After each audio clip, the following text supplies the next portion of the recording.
Dans la vie, il nous arrive souvent de tout planifier avec soin. On imagine un avenir radieux, on se donne corps et âme pour atteindre nos objectifs, qu'il s'agisse de réussir nos études, de bâtir une carrière ou de concrétiser un rêve. Pourtant, malgré tous ces efforts, il arrive que les choses ne se passent pas comme on l'avait espéré. Ce constat, aussi frustrant que douloureux, est universel. Qui n'a jamais ressenti cette déception, ce sentiment d'injustice face à des échecs qui semblent surgir au moment même où l'on croit toucher le but? Prenons l'exemple d'Amin, un jeune étudiant brillant. Il a passé des mois à réviser intensément pour un examen crucial qui devait lui ouvrir les portes d'une grande université. Il a tout donné, sacrifiant ses loisirs, ses sorties et même ses nuits. Pourtant, le jour des résultats, il découvre avec stupeur qu'il a échoué. Un échec qui bouleverse ses projets, son moral, et le pousse à se demander « Pourquoi moi ? Pourquoi après tout ce travail ?» Cette situation, aussi banale soit-elle, touche profondément chacun d'entre nous, car elle questionne notre rapport au destin et à la réussite. En islam, cette réalité est abordée avec une grande sagesse. Tout ce qui arrive, même ce qui nous semble être un revers, est inscrit dans le décret d'Allah, Qadar. Ce n'est jamais un hasard si certaines choses ne se réalisent pas, même si nous pensions qu'elles étaient justes et méritées. Ainsi, les épreuves et les déceptions ne sont pas des punitions, mais des tests, des moyens pour Allah de nous purifier, de renforcer notre foi et de nous préparer à quelque chose de meilleur, même si nous ne le comprenons pas immédiatement. Avez-vous déjà vécu un moment où vous aviez tout prévu, mais la réalité vous a surpris? Partagez en commentaire votre expérience. Avant de commencer cette vidéo, n'oubliez pas de liker cette vidéo, car cela nous donne beaucoup de force pour continuer à partager du contenu bénéfique. Et je vous invite à vous abonner à notre chaîne et d'activer la cloche de notification pour rester informé de nos prochaines publications sur la foi islamique. Partagez-la avec vos proches et laissez un commentaire pour me dire ce que vous en pensez. Merci et bonne vidéo. Comprendre les épreuves et la sagesse divine dans l'islam, rien n'arrive par hasard. Chaque événement, chaque difficulté, chaque succès est inscrit dans le décret divin appelé Qadar.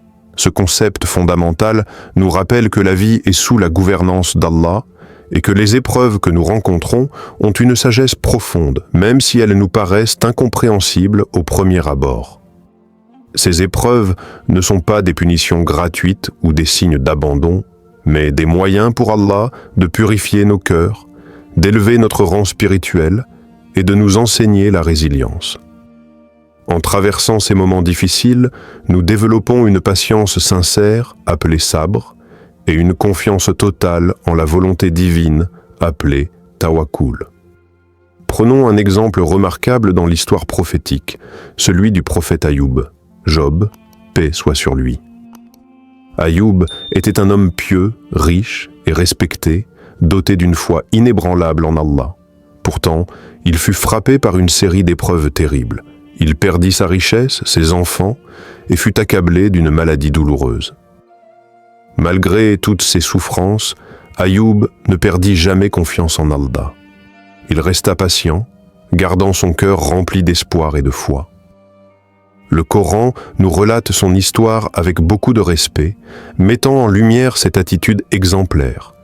Et, rappelle-toi, Job, quand il invoqua son Seigneur, « Le mal m'a touché, et tu es le plus miséricordieux des miséricordieux. » Sourate Al-Anbiya 21, 83. Grâce à sa patience et à sa confiance, Allah le soulagea de ses épreuves et le récompensa par une guérison complète et un double de ce qu'il avait perdu.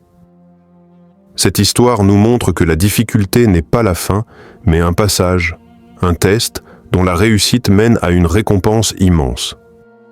Ainsi, quand dans notre vie les choses ne se passent pas comme prévu, il est essentiel de nous rappeler que ce n'est jamais un hasard. C'est une épreuve d'Allah, un moment pour cultiver la patience et la foi, et pour grandir spirituellement.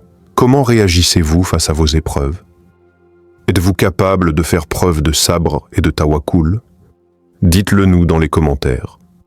Réfléchir sur la patience et la confiance en Allah est une invitation à ne pas se laisser submerger par le découragement, mais à voir chaque difficulté comme une opportunité de rapprochement avec le Créateur. Le chemin de la foi est jalonné d'épreuves, mais c'est cette épreuve qui forge le caractère des croyants sincères.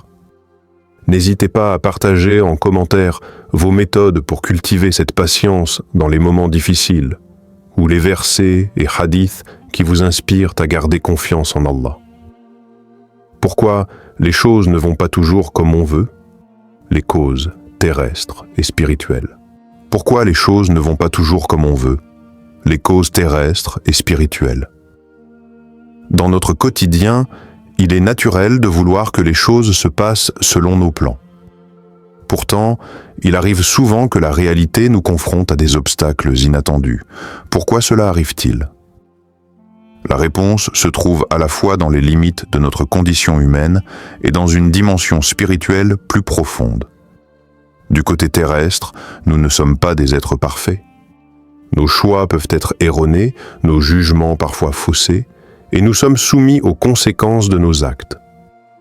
En islam, ce concept se rapproche du qadar, la prédestination, mais aussi du principe de cause à effet dans nos actions. Ce que nous semons dans notre vie, bonne ou mauvaise décision, effort sincère ou négligence, produit des résultats concrets. Parfois, malgré toute notre bonne volonté, des facteurs externes échappent à notre contrôle. L'environnement, les actions des autres ou encore des circonstances imprévues. Ces limites humaines sont une réalité incontournable. Mais au-delà de cette dimension matérielle, il existe aussi une réalité spirituelle. Les épreuves et les obstacles sont des tests de foi, un moyen pour Allah de purifier nos péchés, d'élever notre rang et de développer notre caractère. Elles nous poussent à dépasser la recherche de la satisfaction immédiate, à nous tourner vers la patience et à cultiver la confiance en la sagesse divine. L'histoire de Sarah, une femme entrepreneur, illustre parfaitement cette réalité. Après des années à bâtir son affaire avec passion et persévérance, elle subit une faillite brutale qui la plonge dans le désespoir. Ce coup dur aurait pu la briser, mais au contraire, il fut un tournant spirituel.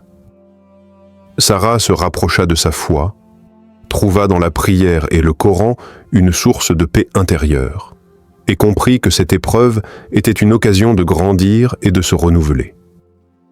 Sa foi renforcée l'aida à surmonter la douleur et à repartir, plus forte et plus déterminée. Ainsi, ce qui semble être un simple échec matériel cache souvent un enseignement spirituel profond. Quelles leçons avez-vous tirées de vos échecs? Partagez vos réflexions pour inspirer la communauté.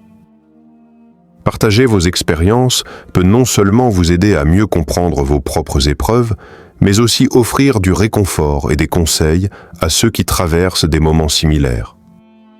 La réponse islamique. Comment réagir quand tout semble perdu? Lorsque tout semble perdu, que les plans s'effondrent et que l'horizon paraît sombre, comment réagir selon l'islam? La réponse est claire et puissante. Il faut faire preuve de patience, sabre. Renforcer sa connexion avec Allah à travers la prière et la supplication, dua, et placer une confiance totale dans la sagesse divine, ce qu'on appelle tawakkul. La patience est au cœur de la réaction idéale face aux épreuves. Le Coran nous enseigne que les difficultés sont inévitables, mais que ceux qui persévèrent avec foi seront récompensés.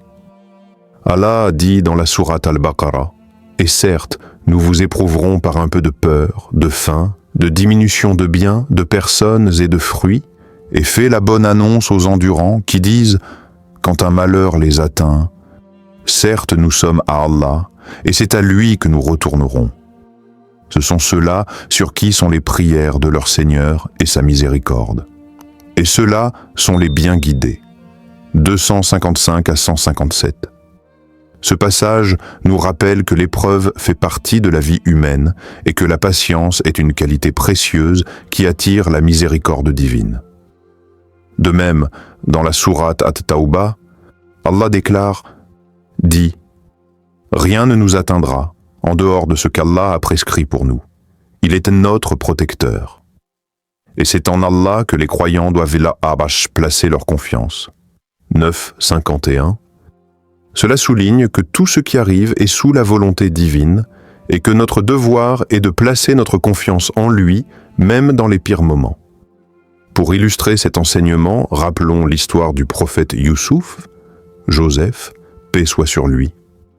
Trahi par ses frères jaloux, vendu comme esclave, accusé à tort et emprisonné, Youssouf a traversé des épreuves immenses. Mais sa foi inébranlable en Allah et sa patience lui ont permis de surmonter toutes ces difficultés. Finalement, il fut élevé à une position de pouvoir en Égypte, sauvant ainsi des milliers de vies lors d'une grande famine. Cette histoire nous montre que même dans les situations les plus désespérées, la foi, la patience et la confiance en Allah ouvrent la voie à une issue favorable, souvent meilleure que ce que l'on pouvait imaginer. Alors, face à vos propres épreuves, quelle est votre première réaction? Vous tournez-vous vers la prière et la supplication, ou ressentez-vous d'abord colère, frustration ou doute? Partagez vos expériences dans les commentaires pour nous aider à mieux comprendre les diverses manières dont nous vivons les difficultés. Exprimer vos sentiments et stratégies peut renforcer notre communauté et encourager ceux qui traversent des moments similaires à persévérer. Enfin, comment cultivez-vous votre foi dans les moments de crise? Avez-vous des pratiques spirituelles ou des versets qui vous apportent apaisement? N'hésitez pas à les partager pour inspirer et soutenir les autres. Témoignage, cette histoire inspirante moderne, quand la foi transforme la difficulté. Dans notre monde contemporain, nombreux sont ceux qui traversent des tempêtes personnelles, des épreuves qui paraissent insurmontables. Pourtant, l'histoire est remplie de récits de personnes musulmanes qui, face à la difficulté, ont puisé dans leur foi une force extraordinaire pour renaître et avancer. Prenons l'exemple de Leïla, une réfugiée syrienne qui a fui la guerre et perdu presque toute sa famille. Arrivée dans un pays étranger, seule et démunie, elle a d'abord sombré dans le désespoir. Mais sa foi en Allah, nourrie par les prières et les versets du Coran, lui a donné la force de se relever. Leïla a trouvé un emploi modeste, a appris la langue locale, puis a lancé une petite entreprise d'artisanat. Aujourd'hui, elle est non seulement un modèle de résilience dans sa communauté, mais elle aide aussi d'autres réfugiés à retrouver espoir. Ou encore Ahmed, un entrepreneur qui a connu une faillite dévastatrice. Alors que tout semblait perdu, il s'est tourné vers la prière et a étudié la vie des prophètes pour puiser inspiration et patience. Il a compris que la réussite dans ce monde ne dépend pas uniquement des efforts humains, mais aussi de la volonté divine. Avec cette nouvelle perspective, Ahmed a reconstruit son entreprise, cette fois avec une conscience plus profonde de ses responsabilités et un cœur plus humble. Ces histoires montrent que la foi n'est pas une simple consolation, mais une source active de transformation. Elles illustrent parfaitement l'enseignement islamique. Les épreuves sont des occasions divines pour renforcer notre caractère, purifier notre âme et nous rapprocher d'Allah. Le prophète Mohammed, paix soit sur lui, a dit « Celui qui endure une difficulté avec patience, Allah lui accordera une issue favorable. » Ainsi, chaque difficulté vécue avec foi peut devenir une porte vers un renouveau et une bénédiction. Connaissez-vous une histoire inspirante de foi face à l'adversité? Racontez-la en commentaire pour encourager ceux qui luttent. En partageant ces récits, nous tissons une toile de soutien et d'espoir qui éclaire le chemin de ceux qui traversent l'obscurité. Conclusion partielle, appel à la réflexion continue. Face aux aléas de la vie, il est naturel de ressentir frustration, colère ou découragement lorsque les choses ne se passent pas comme on le souhaite. Pourtant, dans l'islam, chaque difficulté porte un sens profond et une sagesse divine qui dépasse notre compréhension immédiate. Les épreuves ne sont pas des punitions arbitraires, mais des moyens qu'Allah utilise pour purifier notre cœur, renforcer notre foi et nous guider vers une vie meilleure, ici-bas comme dans l'au-delà. Comprendre cette réalité nous invite à changer notre regard sur les obstacles. Au lieu de les voir comme des barrières, nous pouvons les accueillir comme des occasions de croissance spirituelle et humaine. Cela demande patience, confiance et surtout une méditation sincère sur le décret divin, reconnaître que ce qui arrive est avant tout un enseignement et une invitation à la transformation. En acceptant cette sagesse, nous devenons capables de surmonter les épreuves avec dignité et espoir, sachant que chaque difficulté est temporaire et qu'elle peut ouvrir la voie à un avenir plus lumineux. Quelle leçon tirez-vous de cette vidéo? Comment allez-vous agir face à vos prochaines épreuves? Échangeons ensemble dans les commentaires. Vos partages sont précieux, car ils enrichissent notre communauté et renforcent notre capacité collective à faire face aux défis de la vie avec foi et résilience. Si cette vidéo vous a été utile, partagez-la avec vos proches et laissez un commentaire pour me dire ce que vous avez appris. Votre soutien contribue grandement à diffuser le message et à développer cette communauté. Barakallahu fikoum.